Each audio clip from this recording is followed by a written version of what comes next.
There is an unknown charm in the Indian life which surprisingly attaches white people. Presbyterian missionary David McClure observed during a trip to the Ohio country in 1772.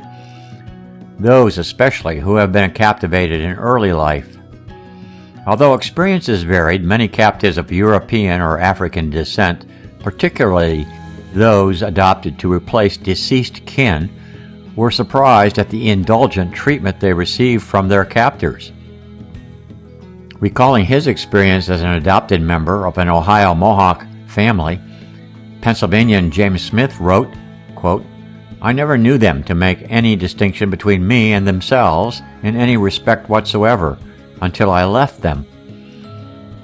After the conclusion of fighting in 1764, British observers were shocked by how attached many captives, including those taken as adults, had become to their captors.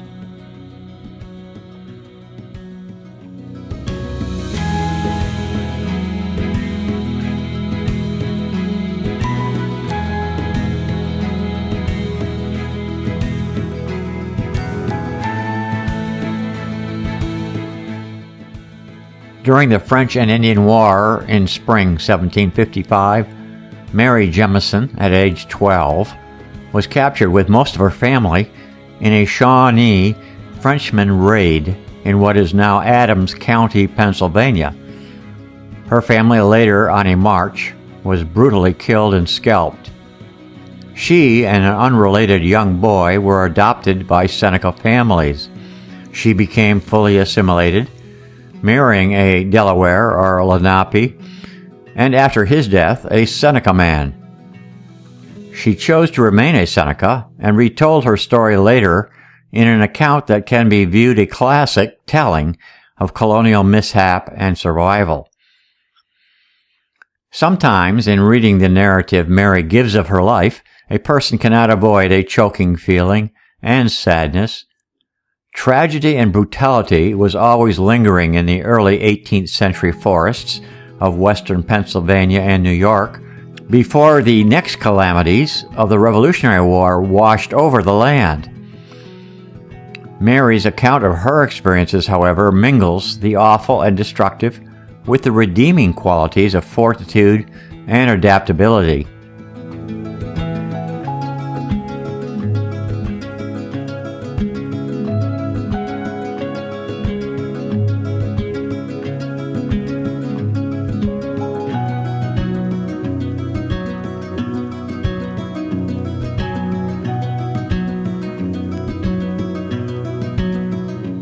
I fill this short essay, appended to the main chapters of this history, mostly with her telling of the capture. Her world became the Genesee River Valley adjacent to the Finger Lakes, a vast wilderness hunting ground for the Iroquois nation. Mary passed away at age 90 in 1833 on the Buffalo Creek Reservation. In 1874, her remains were reinterred near a historic Seneca Council house on a private estate in what is now Letchworth State Park on the Genesee River.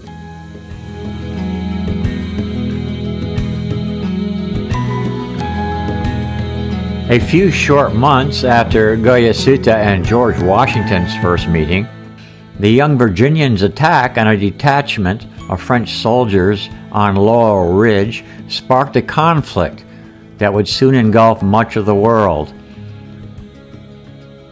Dwelling outside the proverbial longhouse that presented the Haudenosaunee, or Iroquois Confederacy, the Mingo broke with their relations to the north and cast their lot with the French. In October 1755, Goyasuta, who had close ties to both the Mingo and the Confederacy's governing council at Onondaga, greeted the Marquis de Vaudreuil, Governor-General of New France, as chief and orator of a Seneca delegation that pledged their allegiance to the French.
Mary's world swirled from the depths of lonely frontier self-sufficiency against nature's and mankind's obstinance to the depths of revolutionary hubris and military conflict that created a nation.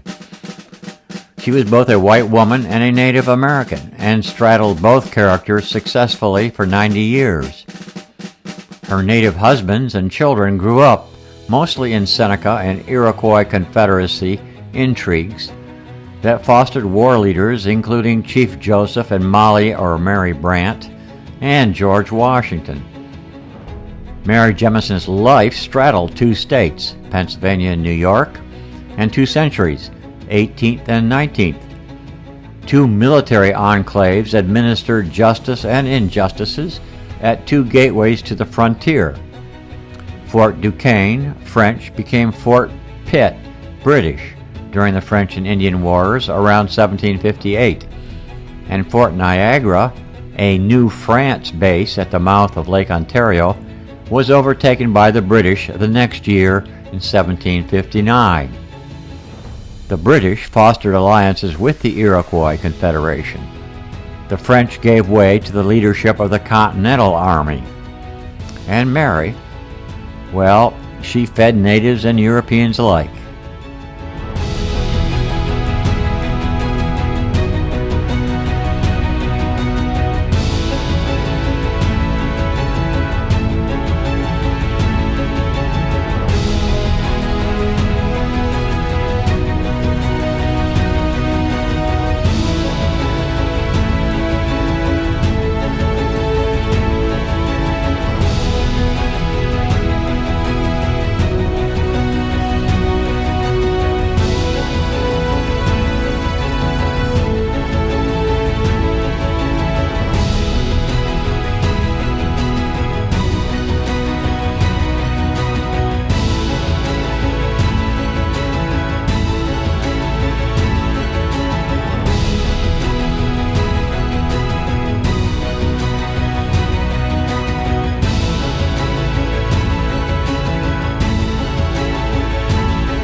But further east, in the Oneida Valley and Finger Lakes, for instance, foreigners from the Netherlands, Germany, Russia, and elsewhere found a rich soil under forests and meadows. Here was the source of the Susquehanna and Delaware River watersheds that fed Pennsylvania's settler invasion in the South. The U.S. southern tier below what eventually became the Erie Canal was abundant in water and generally safe from Indian uprisings, with one particularly notable exception.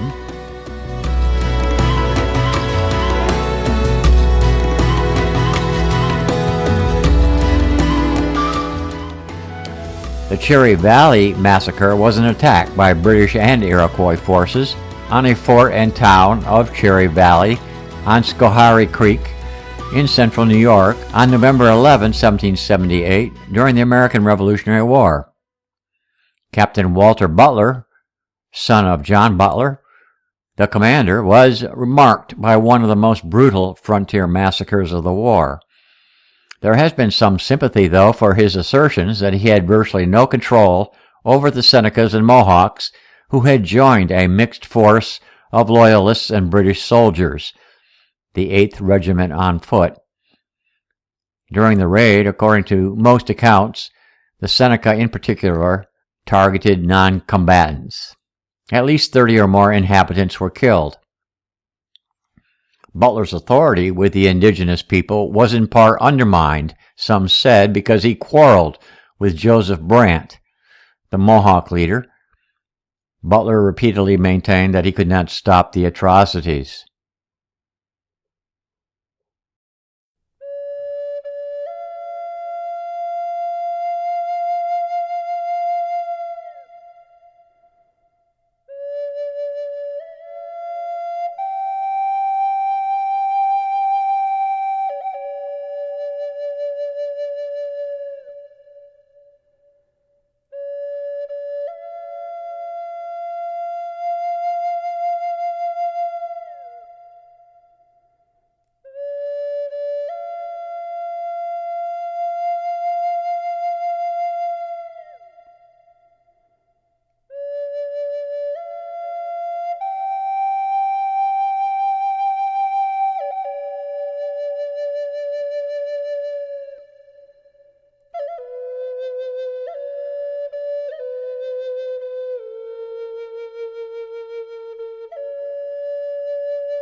The following comments are from a narrative of the life of Mrs. Mary Jemison by James E. Seaver, March 1, 1824.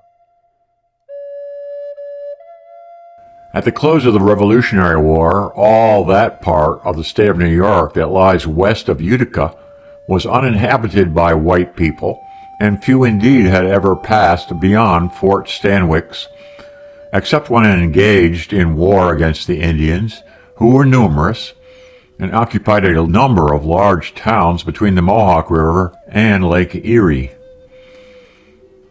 Those who settled near the Genesee River soon became acquainted with the white woman, as Mrs. Jemison is called, whose history they anxiously sought, both as a matter of interest and curiosity. Frankness characterized her conduct, and without reserve she would readily gratify them by relating some of the most important periods of her life. Although her bosom companion was an ancient Indian warrior, and notwithstanding her children and associates were all Indians, yet it was found that she possessed an uncommon share of hospitality, and that her friendship was well worth courting and preserving. Her house was the stranger's home. From her table the hungry were refreshed, and she made the naked as comfortable as her means would admit of. In all her actions discovered so much natural goodness of heart that her admirers increases in proportion to the extension of her acquaintance, and she became celebrated as the friend of the distressed. She was the protectress of the homeless fugitive, and made welcome the weary wanderer. Many still live to commemorate her benevolence towards them when prisoners during the war, and to ascribe their deliverance to the mediation of, quote, the white woman. The settlements increased, and the whole country around her was inhabited by a rich and respectable people, principally from New England.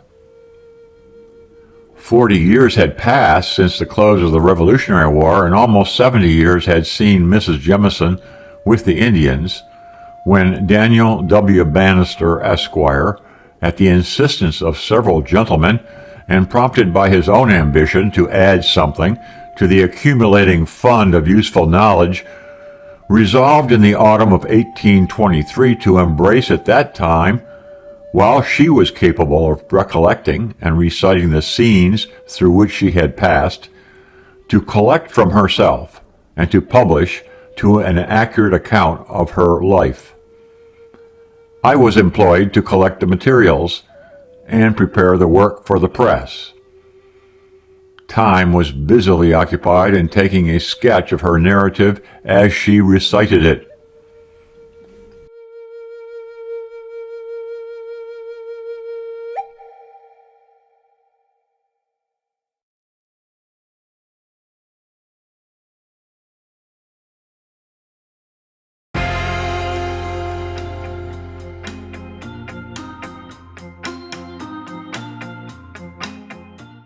In stature she is very short, and considerably under the middle size, and stands tolerably erect, with her head bent forward, apparently from her having for a long time been accustomed to carrying heavy burdens in a strap placed across her forehead.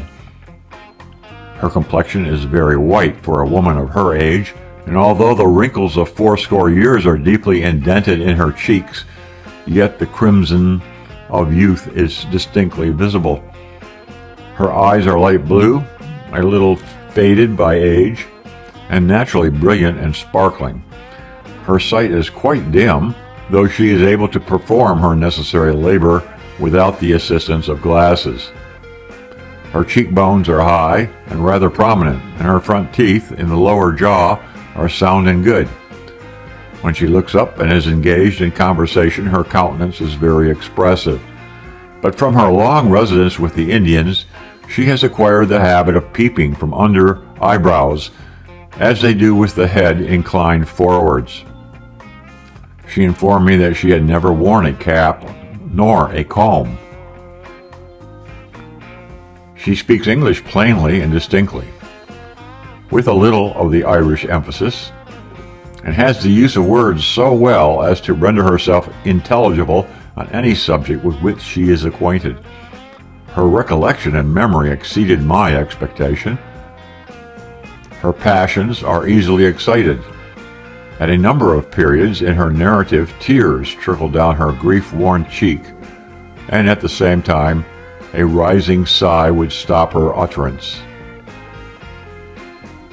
Her house in which she lives is 20 by 28 feet, built of square timber with a shingled roof and a framed stoop. In the center of the house is a chimney of stones and sticks, in which there are 2 fireplaces. She has a good framed barn, 26 by 36, well filled, and owns a fine stock of cattle and horses. Besides the buildings above mentioned, she owns a number of houses that are occupied by tenants who work her flats upon shares. Her dwelling is about 100 yards north of the Great Slide, a curiosity that will be described in its proper place on the west side of the Genesee River. Her habits are those of the Indians. She sleeps on skins without a bedstead, sits upon the floor or on a bench, and holds her victuals on her lap or in her hands.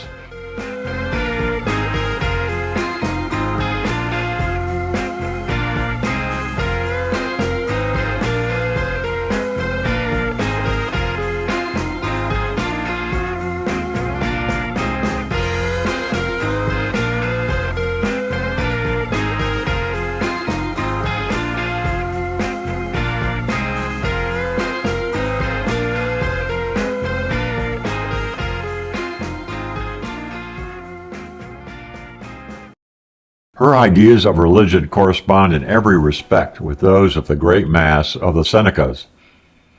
She applauds virtue and despises vice. She believes in a future state in which the good will be happy and the bad miserable, and that the acquisition of that happiness depends primarily upon human volition and the consequent good deeds of the happy recipient of blessedness. The doctrines taught in the Christian religion she is a stranger to.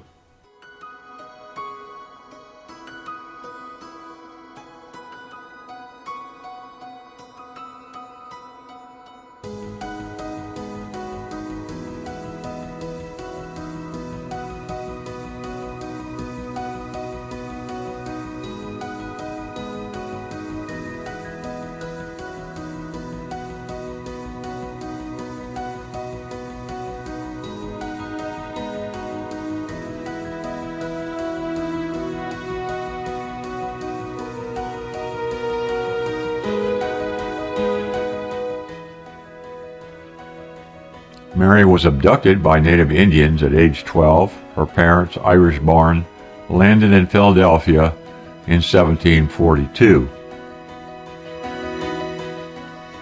In Mary's own recitation of memories. In the spring of 1752 and through the succeeding seasons, the stories of Indian barbarities inflicted upon the whites in those days frequently excited in my parents the most serious alarm for our safety. The next year the storm gathered faster. Many murders were committed, and many captives were exposed to meet death in its most frightful form, by having their bodies stuck full of pine splinters, which were immediately set on fire, while their tormentors, exulting in their distress, would rejoice at their agony.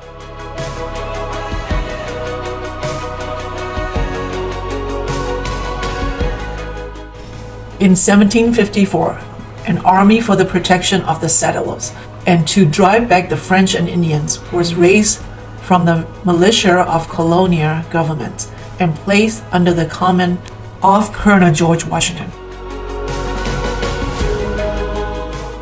The French and Indians, after the surrender of Fort Necessity by Colonel Washington, which happened the same seasons and soon after his victory over them at that place, grew more and more terrible.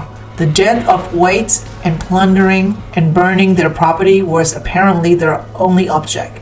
But as yet we had not heard the death yell nor seen the smoke of dwelling that had been lit by an Indian's hand. My father, with the assistance of his older sons, repaired his farm as usual, and was daily preparing the soil for the reception of the seed. His cattle and sheep were numerous, and according to the best idea of wealth that I can now form, he was wealthy. But at last, how transitory are all human affairs, how fleeting are riches, how brittle the invisible thread on which all earthly comforts are suspended. Peace in a moment can take the immeasurable flight. Health can lose its rosy cheeks, and life will vanish like a vapor at the appearance of the sun. In one fatal day our prospects were all blashed, and death, by cruel hands, inflicted upon almost the whole of the family.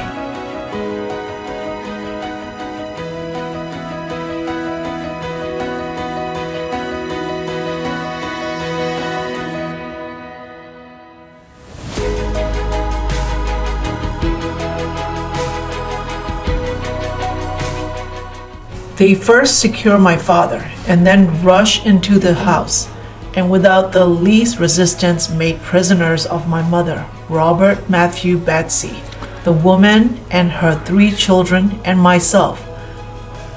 The party that took us consists of 6 Indians and 4 Frenchmen.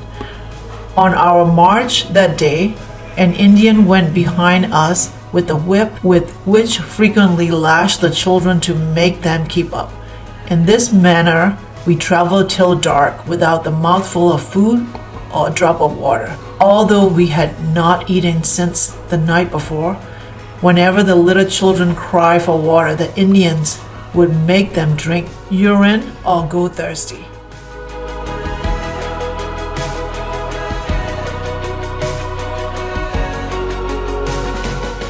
Mother, from the time we were taking, had manifested a great degree of fortitude and encouraged us to support our troubles without complaining, and by her conversation seems to make the distance and time shorter and the way more smooth. But father lost all his ambition in the beginning of our trouble and continued apparently lost to every care, absorbed in their melancholy. As soon as I had finished my supper, an Indian took off my shoes and stockings and put a pair of moccasins on my feet, which my mother observed, and believing that they would spare my life, even if they should destroy the other captives, addressed me as near as I can remember in the following words. My dear little Mary, I fear that the time has arrived when we must be parted forever. Your life, my child, I think will be spared, but we shall probably be tomahawked here in this lonesome place by the Indians.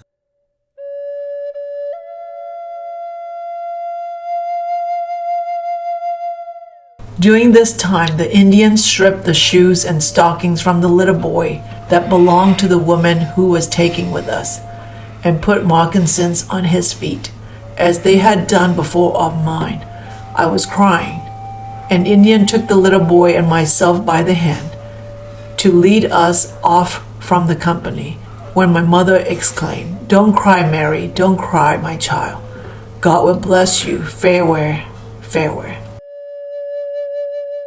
The Indian led us some distance into the bushes or woods, and there lay down with us to spend the night. The recollection of parting with my tender mother kept me awake, while the tears constantly flowed from my eyes.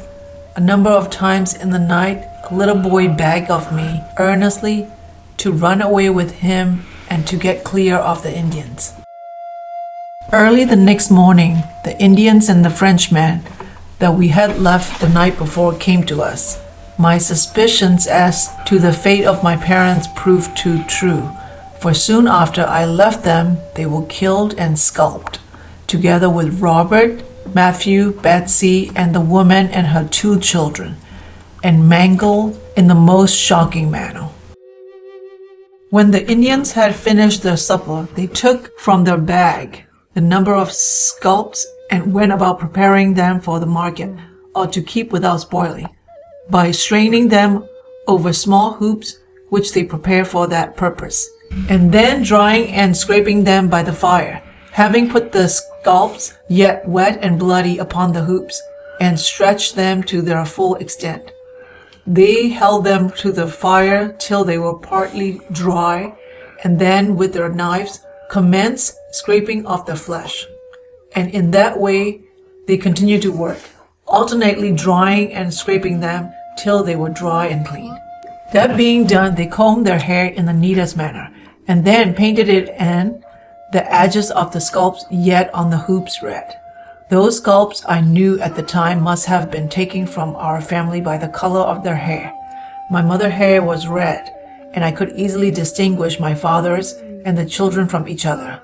That sight was most appalling, yet I was obliged to endure it without complaining.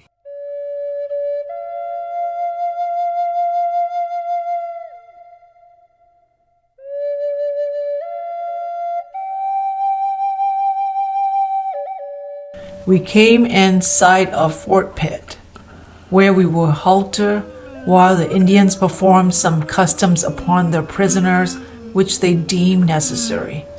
That fort was then occupied by the French and Indians and was called Fort Duquesne.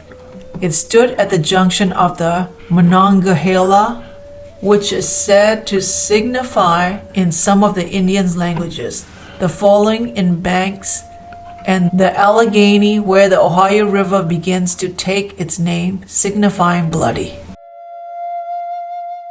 At the place where we halted, the Indians combed the hair of the young men, the boy, and myself, and then painted our faces and hair red, in the finest Indian style. We were then conducted into the fort, where we received a little bread, and were then shut up and left to tarry alone through the night.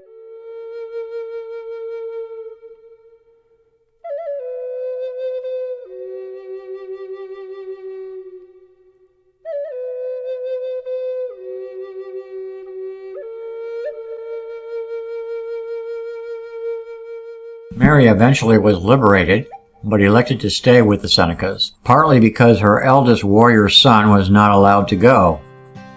She also feared her relatives, quote, would despise my Indian children, if not myself, and treat us as enemies, or at least with a degree of cold indifference, which I thought I could not endure.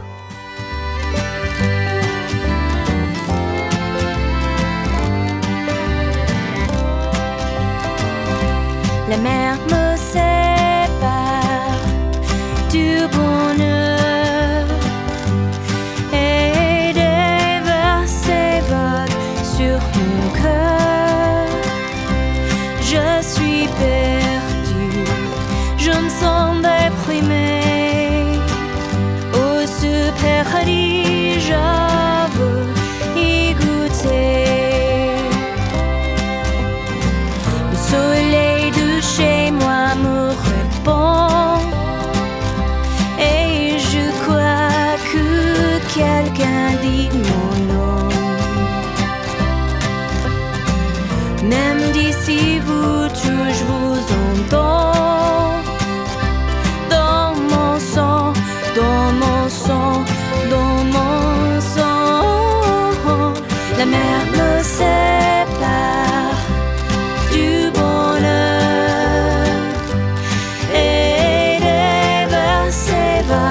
sur mon cœur. Je suis perdu, je me sens déprimé. Au ce paradis, je veux y goûter.